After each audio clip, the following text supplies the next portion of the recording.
हरिओम दर्शकों, बहुत बहुत स्वागत है आपका हमारे खास कार्यक्रम मासिक राशिफल में।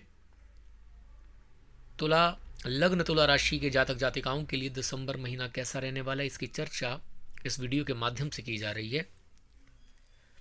जो जातक हमारे साथ नए जुड़े हैं उनके लिए विशेष सूचना। यहाँ जो कुछ भी आपको बताया जा रहा है मात्र ग्रहों के गोचर पर आधारित है। यह किसी के जीवन में घटित हो सकता है और हो सकता है किसी के जीवन में घटित ना हो, क्योंकि व्यक्ति के जीवन में घटित होने वाली घटनाएं उसकी अपनी निजी कुंडली में मौजूद ग्रह योग और चल रही दशाओं अंतरदशाओं के साथ साथ वार्षिक कुंडली के योगों पर और उसके अपने स्वयं के कर्मों पर आधारित होती हैं। इसीलिए इसे अंतिम सत्य के रूप में लेना आपकी अपनी सूझबूझ और अपने विवेक पर निर्भर करता है। कार्यक्रम को अंत तक देखिएगा।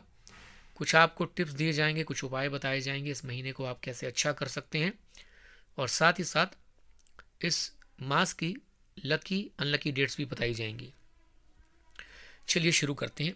सबसे पहले बात करते हैं ग्रहों के राजा सूर्यदेव की।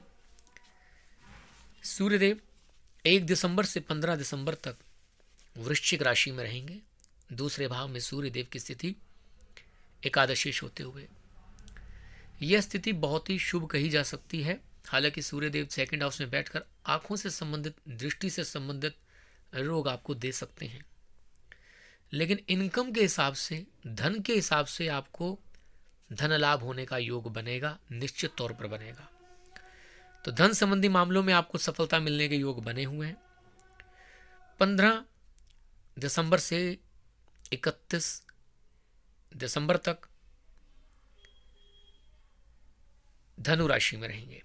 तीसरे भाव में सूर्यदेव की स्थिति भी बड़ा शुभ प्रभाव देने वाली होती है, चाहे आपकी जन्म कुंडली में तीसरे भाव में सूर्यदेव बैठे हों या फिर गोचर में इनकी स्थिति तीसरे भाव में बनती है, तो यह भी सभी प्रकार से शुभ मानी गई है।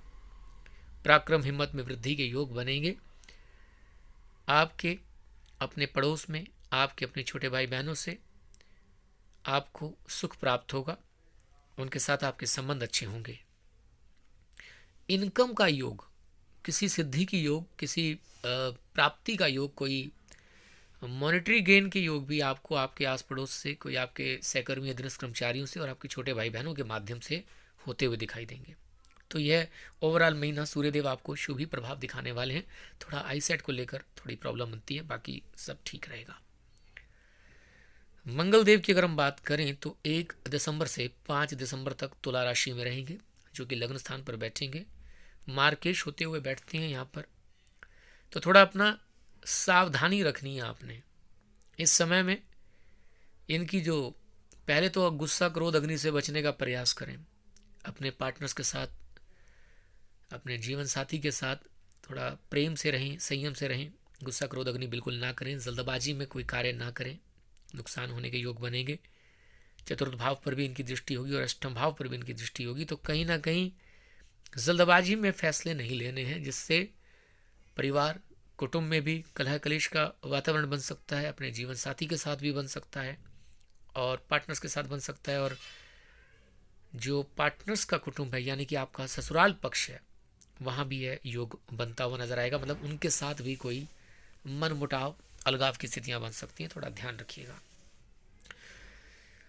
दर्शकों, मंगल देव की खासियत होती है कि ये झट से फटाफट से फैसला ले लेते हैं। ये सामने वाले को देखते नहीं और फटाफट एक्शन मोड में रहते हैं हर समय।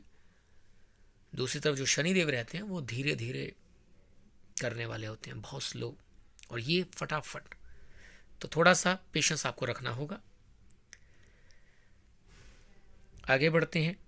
अच्छा, 5 दिसंबर से, ये 5 दिन तक का ही है, 5 दिसंबर से 31 दिसंबर तक वृश्चिक राशि में रहेंगे, अपने ही भाव में बैठेंगे। धन में फिर से वृद्धि का योग बनेगा। आप अपने बैंक बैलेंस को, आप अपनी जमा पूंजी को बनाने का प्रयास करेंगे, किसी भी तरीके से आप बनाएंगे। बस वाणी में थोड़ी सी उग्रता रहेगी, आक्रोश रहेगा, गुस्सा थोड़ा छलक सकता है आपकी भाषा में, आपकी वाणी में। उस पर आपको थोड़ा सा नियंत्रण बनाकर रखना होगा। और आगे बढ़ते हैं। बुध देव की अगर हम बात करें तो 1 दिसंबर से 10 दिसंबर तक वृश्चिक राशि में रहने वाले हैं, खर्च के मालिक होकर और भाग्य स्थान के मालिक होकर। यहाँ आपको थोड़ा खर्च भी करने का मौका मिलेगा अपने सगे संबंधियों पर, अपने कुटुंबीय जनों पर। और भाग्य का जो साथ है वह कुटुंबियों के माध्यम से ही बनेगा। इस समय में जो आपका भाग्य उदय होगा या भाग्य आपका साथ देगा वो कुटुंबियों के माध्यम से होगा।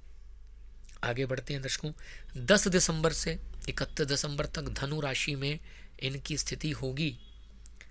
तीसरे भाव में इनकी स्थिति कहीं ना कहीं अपने परिश्रम के द्वारा अपना भाग्य बनाएंगे। इस समय में मेहनत करके, परिश्रम करके, छोटे भाई बहनों के सहयोग से, आस पड़ोस के सहयोग से, और एक खर्च का योग भी उनके साथ बनेगा कि कहीं ना कहीं अगर आप यात्रा करते हैं, यात्रा के योग भी बनेंगे। यहाँ पर छोटी मोटी यात्रा, लंबी दूरी यात्रा, ये हो सकता है, यात्रा के योग भी बनेंगे। और एक बात मैं और कह रहा था, दिमाग से निकल गई मेरे, चलिए फिर आगे देखेंगे। चलिए, बृहस्पति देव की बात करें तो कुंभ राशि में बृहस्पति देव की स्थिति यहाँ बन रही है और षष्ठेश होते हुए, तृतीयेश होते हुए संतान के साथ थोड़ा सा मनमुटाव की स्थितियां बन सकती हैं। संतान को लेकर थोड़ी चिंता, तनाव, संघर्ष की स्थितियां बन सकती हैं।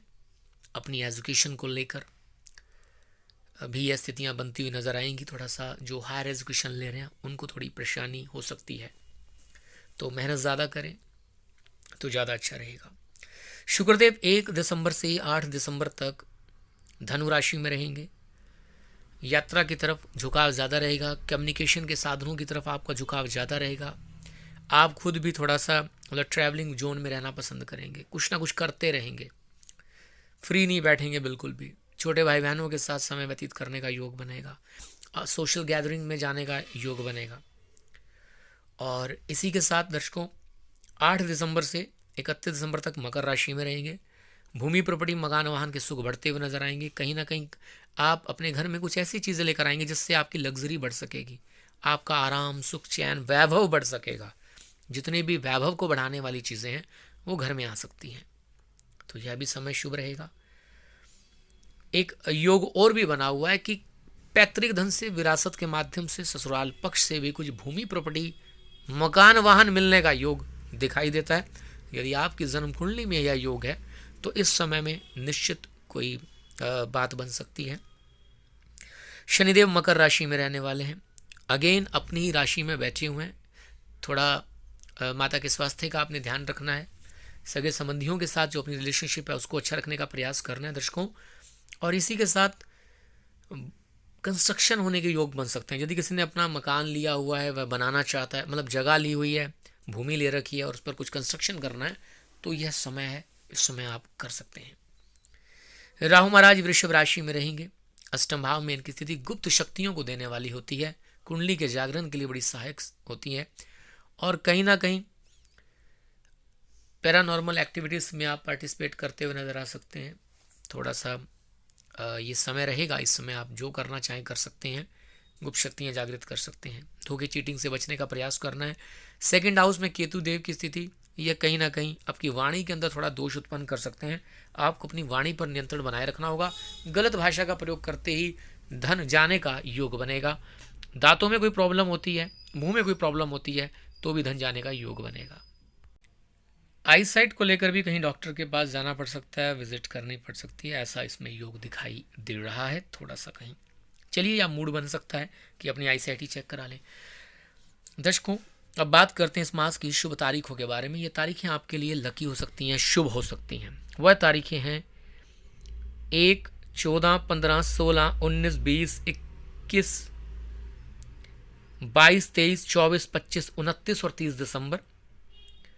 मध्यम तारीखें रहेंगी, मिलुजुली तारीखें रहेंगी, वह हैं 7 और 8 दिसंबर। और सावधान तिथियां रहेंगी जहां आपको थोड़ी सावधानी की आवश्यकता रहेगी, 14, 15, 16, 26, 27 और 28 दिसंबर। इस मास को शुभ करने के लिए सबसे पहला उपाय तो आपने यही करना है कि आपने वाणी अपनी अच्छी रखनी है, गलत भाषा का प्रयोग बिल्कुल भी नहीं करना है। मंगलदेव की शांति के लिए आपने मंगलवार के दिन थोड़ा गुड़ का दान करना है और अपने धर्म स्थान पर गुरुवार को जरूर जाना है। यह कार्य करने से लाभ होगा। बाकी सब ओवरऑल आपके लिए स्थितियां बिल्कुल ठीक हैं। एक काम और भी कर सकते हैं कि आप 1.25 किलो तिल या तिल से बना हुआ कोई मिष्ठान आप किसी मंदिर में रख कर आएं। और दर्शकों, बाकी आप शेष अपनी जन्म कुंडली के हिसाब से जो भी आपके जोशी ने आपको उपाय सुझाए हुए हैं वो करते रहें। हरि ओम, हरि ओम, हरि ओम।